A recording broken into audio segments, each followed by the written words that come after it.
Hi friends, మా అమ్మ ఏమో సామాన్లు తెచ్చింది, చూపిస్తాను. ఏం చేస్తున్నావు మమ్మీ? ఏమేమి సామాన్లు తెచ్చినావు? ఏముంది, మనకి ఎప్పుడు 2 నెలలకు సరిపోతుంది ఇస్తా కదా, తెచ్చిన 2 నెలల దానికి వస్తాయి. మనం ఎప్పుడు తెచ్చుకున్నా 2 నెలలు అవుతాయి కదా. మళ్ళీ తెచ్చిన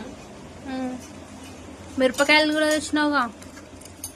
చాలా ఉందిలే కానీ మళ్ళీ రేపటి వర్షాలు పడితే మళ్ళీ కష్టం కదా. సబ్బులు ఉన్నాయి కానీ మళ్ళీ తెచ్చిన. బాస్మతి రైస్ తెచ్చినావు ఎందుకు?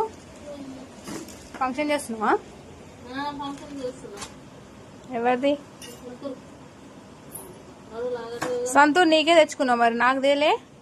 నాకు కట్టలు తెచ్చిన, 5 తెచ్చిన. ఇవన్నీ తెచ్చిన. Okay okay.